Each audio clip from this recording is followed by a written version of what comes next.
Hi everyone, thank you for coming tonight and joining with me in my presentation, The Mystic Path, Session 2.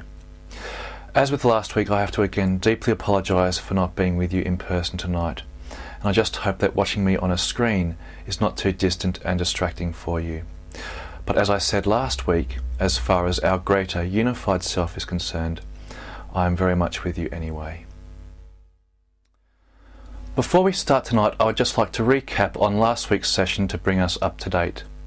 We looked at what is a mystic and how unity with all reality is possible. We looked at the social limitations and misunderstandings of the word God, that there are different names for the same divine ultimate reality in which we all equally exist. Verification of the greater consciousness of all was also accounted for in the brain experiment discussed.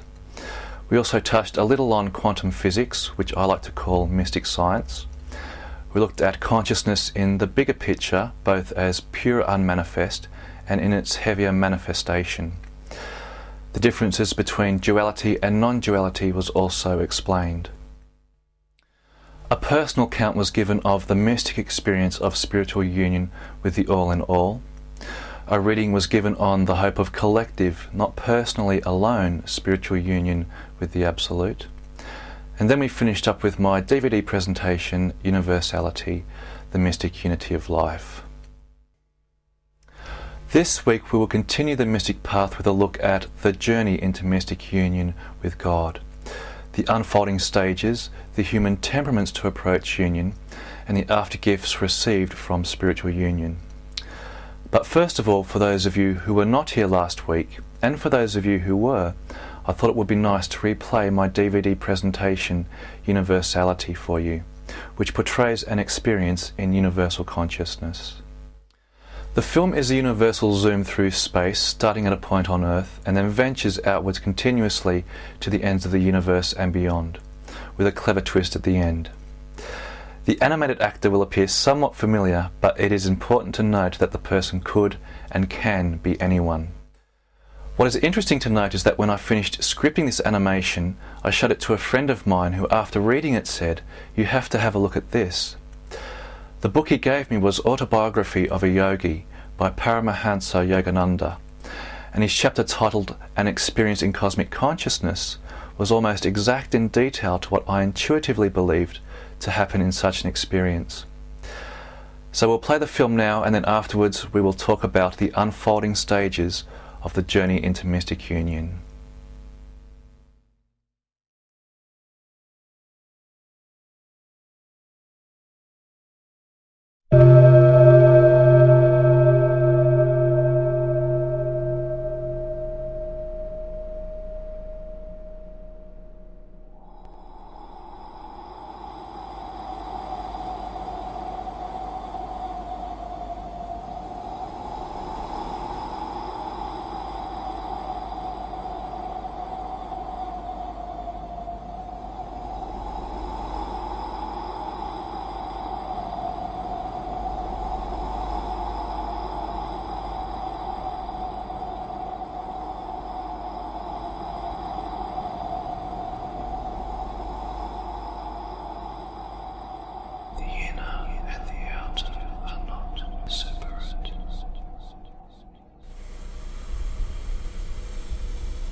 Amongst all our variety and differences, we are all founded in unity. We are all the same.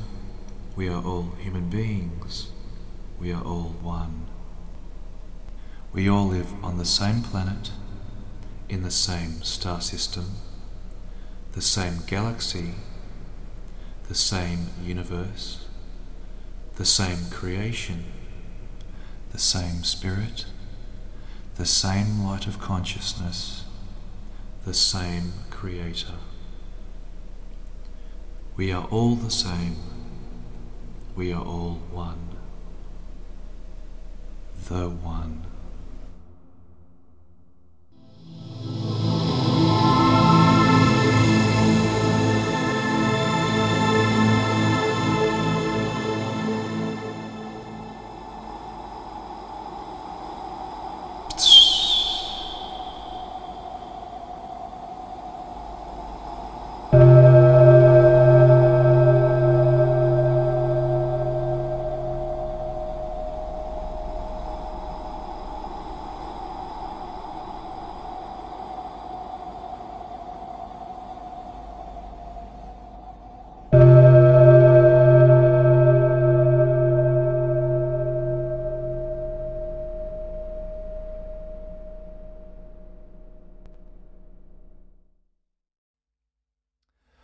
Well, that was Universality, and I think the intro quote summed it up nicely. When you make the inner the outer, and the outer the inner, you are one with the Absolute. I hope the Zoom sequence also showed that everything is all connected and never separate, that us and everything is in a continuous, never-ending, infinite cycle of eternity and being.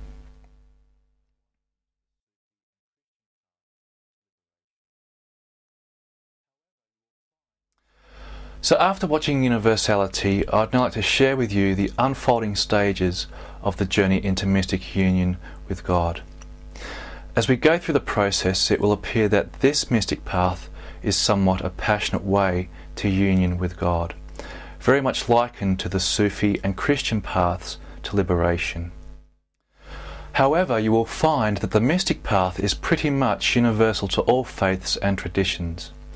For love, above all things, even meditation, is the fastest way to get to God. Meditation clears the mind to find God. Love purifies the heart to reach God. And to be sure, the heart is far closer to God than what the mind is. If you truly come into some accurate understanding and appreciation of the reality of God being so, you cannot help but falling in love with its nature, its divine reality and presence that constitutes us all. For that is our ultimate nature, who we really are. Love is like an arrow heading straight for the target, and to the degree of intensity of the individual's yearning, passion and love towards God, this will determine the time frame of the journey. Depending on the individual's intensity, the journey may take months, years, or even the span of a lifetime, or even many lifetimes, as the case may be for some. The following shows the journey in its progressing stages. So first of all, we have active acquired action, which is our initiating effort required to start the journey. This being, number one, searching. A yearning to understand reality and where it comes from develops into discovering and appreciating the existence of God. 2. Passion. Having come into the appreciation of the existence of our eternal being and home place, a very deep and intense love develops towards our Creator. A teaser unitive experience may also be encountered at this stage. 3. Reflection. The humbling stage where all our impurities, vices and ignorance are consciously reflected upon, recognized and accepted. Having come into the appreciation of God's always presence, this is the point where conscience really hits us in a very deep and introspective way. This is also known as compunction of the heart. At this stage, passive infused action is now open to take place. at which point God's grace is now accessible to take over and fall upon us. Because ultimately, once our initial active effort is suffice, passive takes over from the active. And really, it is God's power that gifts us with union, with and in His presence, as we see here. 4. Agony. The deep introspection of the dark night of the soul continues to fall upon us from God, stronger and stronger, to totally purify ourselves, fit for union. 5. Surrender. Too much to bear, the individual ego is given up and is annihilated due to God's boundless eternal presence arriving, coming upon us.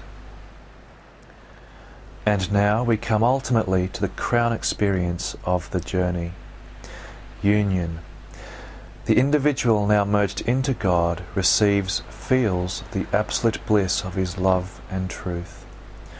Through love of God, that is also returned manyfold, and in doing so you come into the secrets and the truth about God. More simply, through love of God, you are opened up to the truth about God. 7. Return. The individual comes back to their usual relative dualistic self and carries out with regular life again, but now with the realization and awareness of God with them.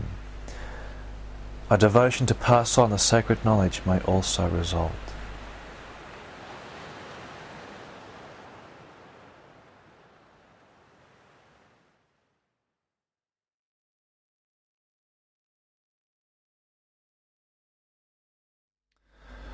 After union has taken place, we do come back to our relative usual self and carry out with everyday life again. As it is written in the East, before self-realization, chop wood, carry water. After self-realization, chop wood, carry water. You do come back to your everyday self again, but now with the realization and awareness of God, and a far greater understanding and appreciation of life and existence in total. That there is a very real hope and happiness at the end of it all, and death itself is no longer seen as some scary, unavoidable dead end to ourself.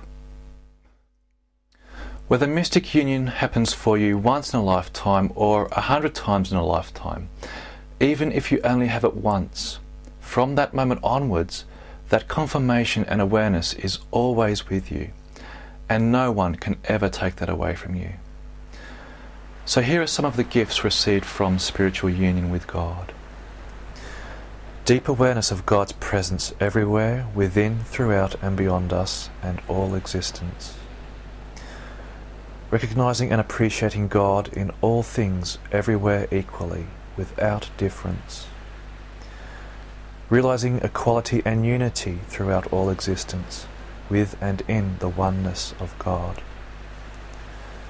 Unmediated intuitive understanding and insights received about the nature of God, existence, reality, the meaning of life, its purpose and relation to the Creator.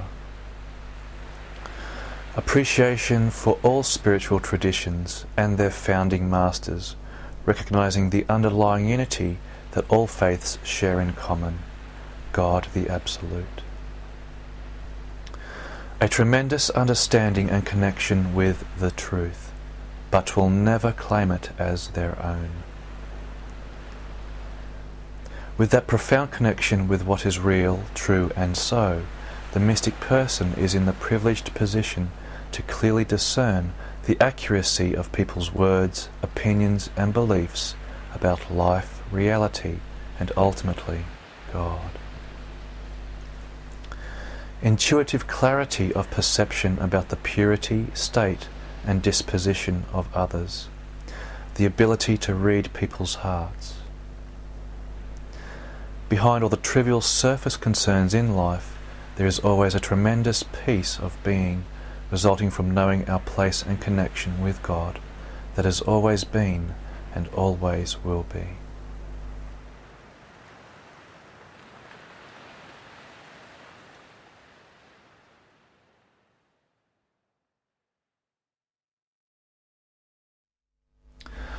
With the mystic journey, you will also discover what temperament you are in terms of capacity and expression of your way along the path.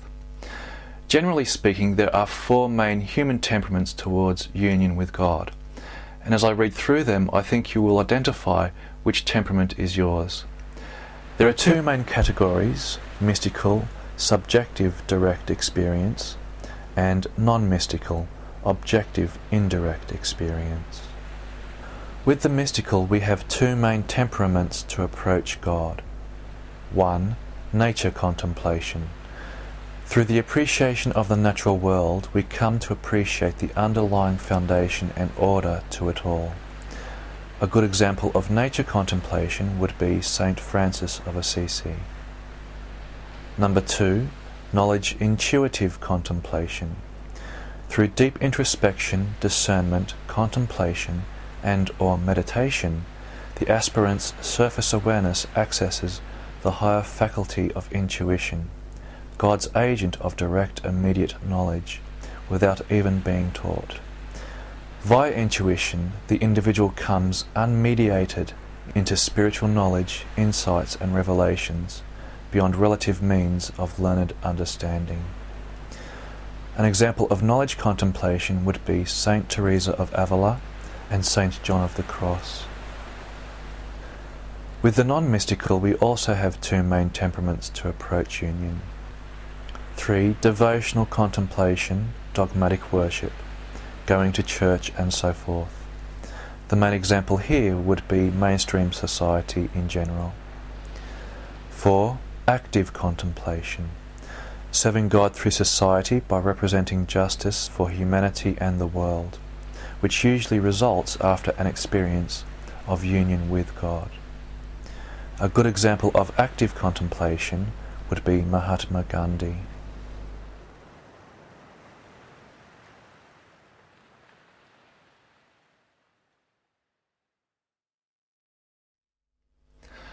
Now that I've got all the justified and technical stuff out the way, I'd just like to take a few minutes to flow and share with you some of the insights I have gained from over the years, since the time my first mystic experiences took place 11 years ago now. And then afterwards we will conclude with my short film, The Marks of a Mystic. What is God? God is the absolute boundless presence that pervades, creates, sustains, and retrieves all levels of manifest reality. What is truth? The only time we need to ask a question is when we do not know what is true. Truth is what is real and so. Regardless of what you believe or speculate, the truth is always there, whether you know it or not. Give up everything you have come to believe, and then you will be in the good position to discover, realize, and understand what is true. Observing the levels of reality. The observer is everywhere, thus within us all. The observer is the source, the creator, consciousness, the self. The observed is the reflection, the creation, the universe. Anything that is observed was and is created. The realm of the universe, creation, can be observed, therefore it was created. The realm of the body, the physical, can be observed, therefore it was created. The realm of the mind, the subtle, can be observed, therefore it was created. The realm of spirit, the causal, can be observed, therefore it was created. That which observes, the realm of consciousness, cannot be observed, therefore it must be uncreated. The only thing that is uncreated is the Creator, therefore the observer must be the source and foundation of all that is observed. The observed is always changing, but the observer does not change and is constant throughout it all. Through the gift of grace, when there ceases to be a difference between the observer and the observed, unity is experienced, And this is when you realize your always connection with God. The Creator created creation to express and experience the eternity of its uncreated being. Reality is like a jigsaw puzzle. In the beginning of every cycle, everything is together, unified and one with the Creator. When creation comes forth, the fall from unity occurs, and everything fragments everywhere away from union with the foundation. Now in relation to each other, relativity is so amongst all the fragmented pieces. The jigsaw puzzle of reality is now in play and relative to itself. At the relative level, the puzzle presents uncertain, random, and full of choices to make. But at the absolute level of it all, the puzzle is already certain, precise, and the destiny of unity is so. God has shaped and predestined the pieces, us, and although He already has our part and position worked out and known to Him, His pleasure and satisfaction is in seeing us work ourselves out for ourselves. He is never disappointed, for His creation is inevitable and predestined for His pleasure and satisfaction. Gradually over time, the play of creation works itself out, and the pieces come together in their rightful place, until finally all prejudices and differences are lost, and everything becomes unified again in complete unity and equality amongst the totality of it all, the complete and absolute picture of the jigsaw puzzle of reality. In the end, all that remains is one big picture, the one being of all. The play of creation is then again ready to come forth for the next cycle within the beginningless and endless eternity of God's being. A word on karma. Without a doubt, there is definitely an evolutionary progression to creation and the universe, and that is constantly striving towards and returning back to its ultimate potential and reality, God. Within creation, God's body, everything is in relation to each other. Thus, relativity is so, and with it, the action of cause and effect, karma. The cycles of life progress forwards and towards its ultimate good. As the cycles of life progress forwards through the now and not backwards, I do not believe that we can decrease or reduce from our present station, no matter how bad our karma may be developed and accounted for here and in the next. If we do have transgressions to correct and redeem ourselves from, then I do not believe we incur a lower station upon ourselves in the next incarnation. We are, however, placed at the same station again for the due amount of incarnations, until we have corrected and healed the crimes and offences caused at that level. Only then can we progress to higher levels of incarnation and up to the heavenly realms, until finally we are rewarded with the ultimate and final incarnation, earthly or heavenly, to return back to eternal union and oneness with God. The serpent's trick. The greatest trick in all creation was the serpent making us believe we are separate from God, when all along we are one with Him. Spiritual psychosis. In a very real sense, we all suffer from a spiritual schizophrenia. For having suffered the fall into relative life experience, we are all deluded into the illusion of separation and fragmentation from the ultimate nature of reality, that of unity in and as absolute being. As a human of relative nature, we all suffer from delusion and ignorance, until we awaken to our ultimate nature, spiritual sanity, or rather, saintly spiritual and remembered in God. Good and evil. The degree of holiness is determined by the capacity of identification with equality, unity and oneness. the true nature of reality. The degree of evil is determined by the extent of identification with difference, prejudice and separation, the false nature of reality. The good is absolute and infinite.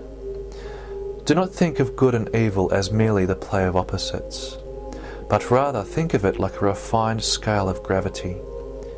At the lightest level, where everything is boundless and free from restricting obstacles of corruption, this is the highest absolute point of being, the good, where everything is free, equal in balance and just. This is our original nature, that which we all strive for and desire to return to. At the heaviest level, where everything is bounded and restricted by obstacles of corruption, this is the lowest point of being, the bad, where everything appears limited, unequal and unjust. This is our false nature that we all conflict and differ over. So the good is high and positive and boundless with the infinite, whereas the bad is low and negative and restricted from the infinite. Therefore, just like the nature of gravity, the bad is always corrupting, limiting, and pulling us away from attaining our ultimate and original nature. So between these two extremes, you have the gradual corrupting or cleansing process of gravity, depending on which way we are inclined. Some of us are closer to our original nature, and some of us are further away from it. So there is the black and white of good and bad, and there is also the scaling transition of grey from one to the other, the three gunas of universal nature. However, good and bad as seen in this light is not in the traditional sense of the play of dualism, where there is nothing absolute beyond or out of that. Thus the ancient analogy of heaven above and hell below. We also remember this with the parable of the lost sheep given by the Nazarene, who describes how we all who have fallen into matter have strayed from the unity and harmony of the all. Do not think it is some dogmatic belief when the prophets tell us that God is just, perfect, pure, right, true, holy, ultimate, infinite, and eternal. That is the very nature of good, God, the Absolute, the highest level of all. So therefore strive to be perfect, even as God in heaven is perfect. Settle for the goal, not the journey. To get there, the journey to the goal must be taken, and this is important. But as I so often hear and read of so many of us merely settling for the journey itself, I would like to advise against this somewhat limiting, socially accepted opinion. We should not merely settle and be satisfied with the journey alone. The whole reason for taking the journey in the first place is to attain and reach the goal. If Siddhartha had just settled for the journey itself, he would never have taken that extra essential step to attain the ultimate goal of enlightenment, allowing him to experience and realize the Buddha nature, ultimate nature and being of reality. The journey is important, but the goal is far more important and what we ultimately seek from taking the path of any journey. So take the journey, but do not settle for it alone, for this defeats the entire purpose of taking the journey, or any journey for that matter, in the first place. We take the journey to reach the destination, and the destination in this spiritual respect is the ultimate treasure, crown and salvation of all life. Pride and contempt of the elder. And seeing the disposition and expression of the realized elder, the enlightened youth said to the wise man, "Do not look down upon me from your pride and position of experience. The difference between your current incarnation and mine is nothing when compared to the eternity of life itself, which fuses them both in indifference and equality." In the end, it doesn't matter. You don't need to live a long life to work it out. But as a young friend of mine once accurately pointed out, most of us live an entire lifetime and never work it out.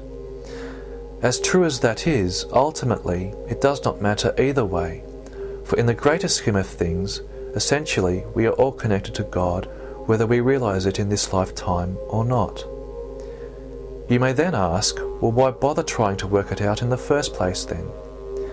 Well, the answer to this lies in the testimony of another. The only thing required for evil and ignorance to dominate and to take over the world is for the wise and holy to remain silent. How wonderful! In our galaxy alone, of the immense distance between star systems, even by our human scale, our solar system is the only known location we currently know of that sustains life on many levels of being. How wonderful and grateful I feel to be a part of that life. Not only that, but we each of us have the opportunity to discover and realize our unity with not only this life, but the Creator of all life. How wonderful! And here is the final passage. God the Absolute. I am absolute. When the gap is bridged, the barrier dissolved between observer and observed, there will be no difference, and you will know me and be as I am. Absolute, beyond separation and duality. This is my truest nature, all as and in one.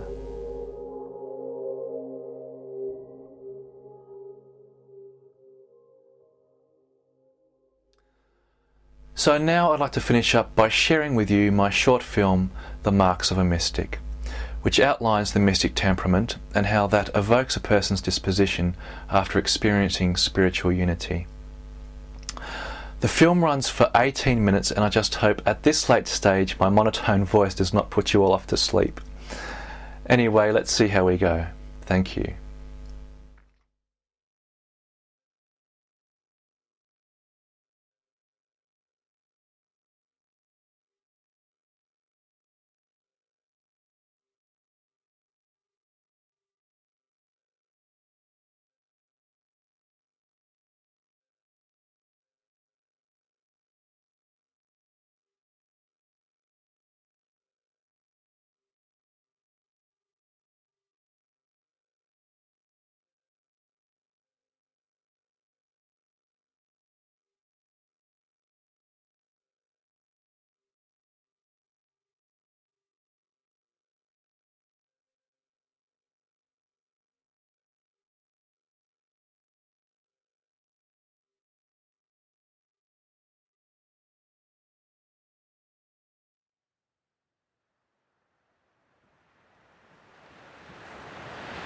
A mystic is any individual, male or female, who has experienced or encountered the non-dual nature of reality.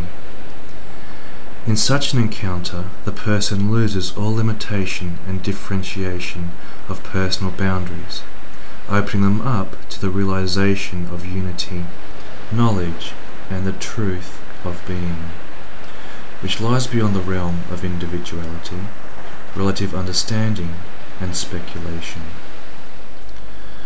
From such, a person becomes directly aware of the greater, changeless, boundless, absolute presence that pervades, creates, sustains, and retrieves all manifestation. It is truly an act of love to create something from one's own being, and through its own constant love for its creation, it is that presence that makes such an experience possible and available to all, through its gift of grace. That presence is everywhere, hence within us all. So therefore we all have access to encountering the mystic experience of unity, which connects us to directly realizing and knowing for ourselves the constant and always presence of God. As a mystic, from that initial experience of unity, certain qualities are realized about the essence of reality and being, some of which, the main qualities, are revealed here, as follows. A mystic, through humility and total love of the Creator and its creation, has been graced with the ultimate experience of non-dual being and realization. A mystic, from that ultimate realization, recognizes unity between all life and the universe, with and in the Creator.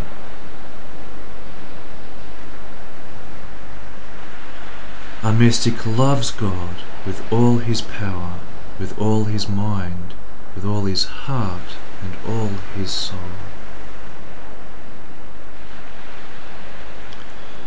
A mystic realizes firsthand that the only reason why we can achieve unity with the All is because all diversity and variety in the universe stems from, is held together, and sustained by the one and same essence and potential within, throughout, and beyond all existence.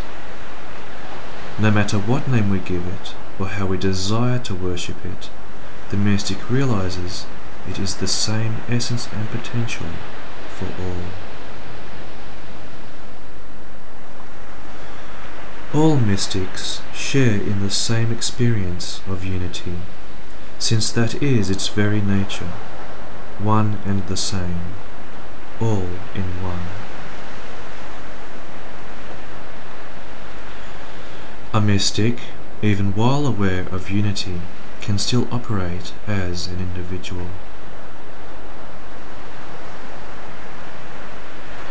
A mystic regards all individuals as equal to himself. A mystic embraces all religions, understanding the sacred underlying unity between and connecting them all, God. A mystic understands that all religions worship the one and same God, according to cultural tradition and development, and the founding prophets thereof, who encountered the divine directly, which ultimately led to their following and teachings about that. A mystic realizes that every one, male and female, regardless of religion or culture, beliefs or non-beliefs, comes from the one and same God.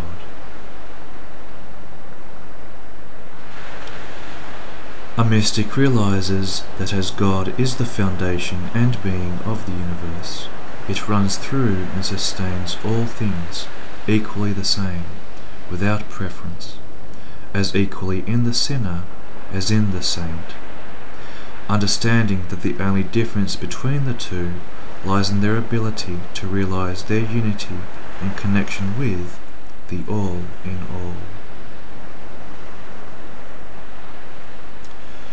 A mystic, knowing all things, good and evil, exist within God's creation, the difference between good and evil action is that the latter is directed by ignorance, from identifying with separation, the false nature of reality, whereas the former is governed by clarity, from identifying with the true nature of reality, unity.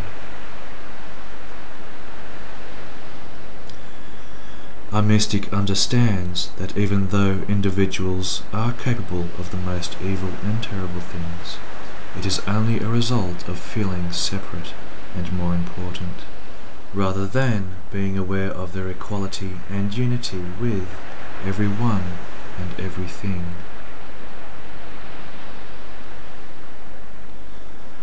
A mystic, having experienced union with God, is from that moment onwards always aware of the divine presence everywhere, within, throughout, and beyond all things, living and non-living.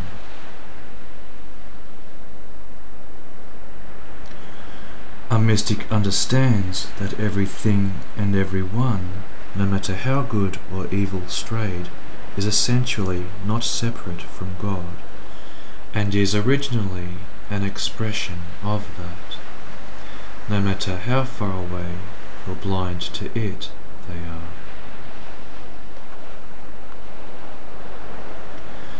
A mystic respects all life as and equally as his own, knowing full well from unity that what happens to others also extends upon him.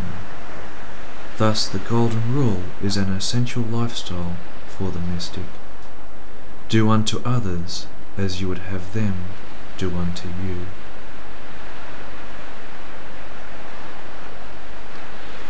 A mystic feels a passionate connection with other fellow mystics and the many prophets and sages throughout human history.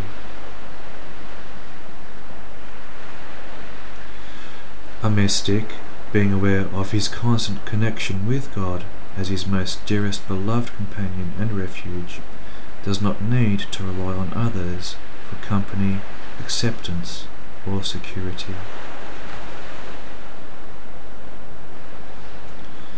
A mystic loves time to himself for peace, reflection, and contemplation.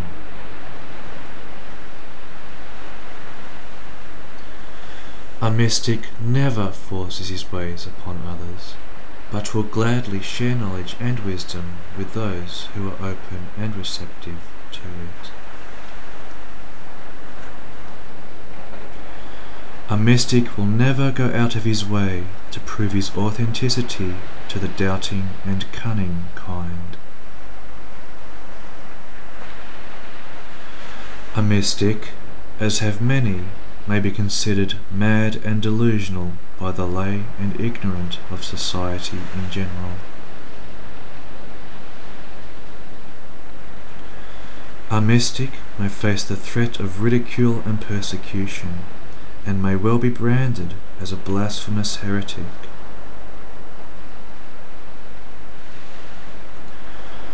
A mystic at some stage will feel the bliss and love of being unified with the All.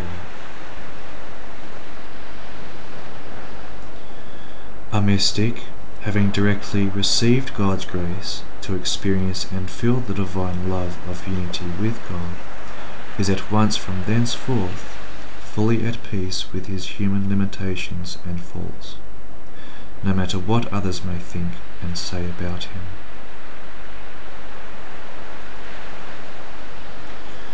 A mystic, having experienced unity, realizes that all relative events that occur within the constant medium of the present are all a totality of the eternal absolute moment that is always. Most mystics will feel a sublime connection with the truth, but will never claim it as their own.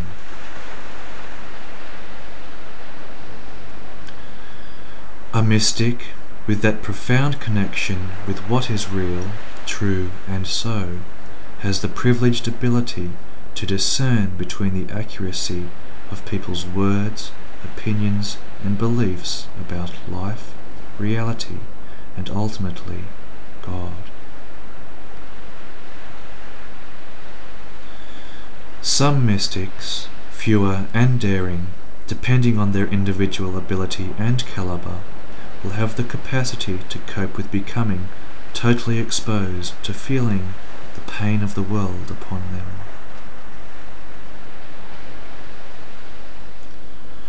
A mystic, having experienced unity with the Absolute, naturally gains an unmediated, subjective awareness about that.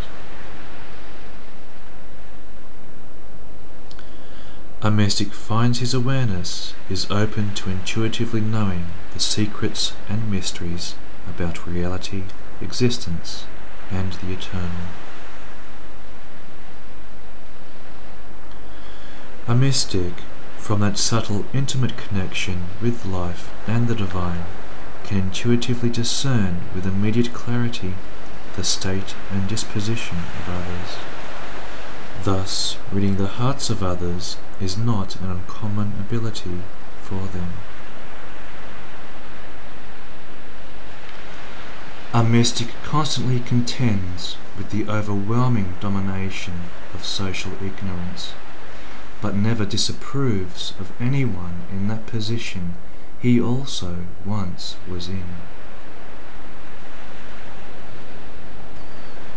A mystic feels tremendous empathy and compassion for all their fellow human brothers and sisters who still await the awakening to mystic realization and identity.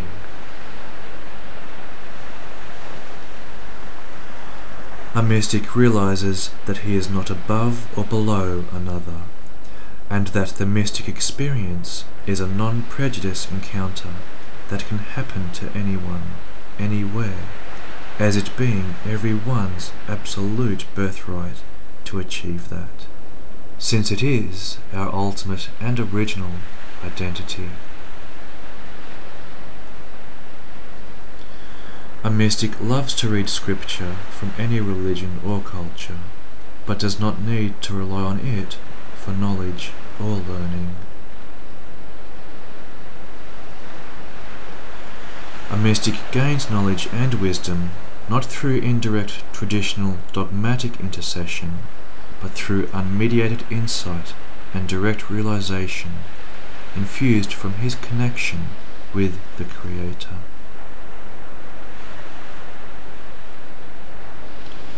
A mystic regards intuition, the faculty and power of immediate knowing, as his main tool for understanding and realization. A mystic receives knowledge and wisdom not through words or relative understanding, not through the duality of mind, but by simply connecting with and resting in being, the source that holds all there is to know. A mystic loves to take time to write and express knowledge and wisdom about the nature of the universe, the divine and ultimate reality. A mystic is a conduit messenger of universal wisdom and goodwill. A mystic is true to himself, but above all to God. A mystic's greatest desire, above all other personal desires, is that everyone on our immediate planet realizes unity, and above all, God. Only in that will total and complete peace and harmony be, the return of the Golden Age, heaven on earth. A mystic is usually only acknowledged after they have passed, merged on. These are the marks of a mystic.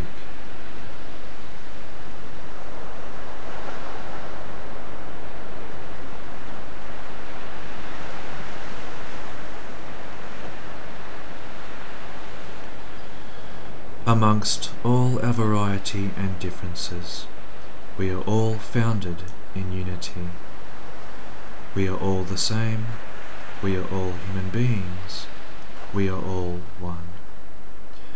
We all live on the same planet, in the same star system, the same galaxy, the same universe, the same creation, the same spirit, the same creating consciousness, the same Creator.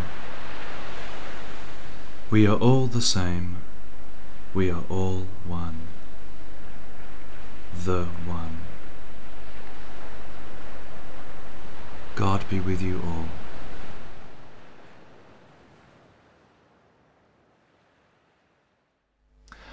Well, with that, this concludes the Mystic Path. Thank you very much for giving me your time here tonight. I hope I have left you with something inspiring and hopeful about the bigger picture of reality. I'd also like to thank very much Celia for allowing me to present at Blavatsky Lodge. It has been a wonderful privilege to share my work with you all. Thank you.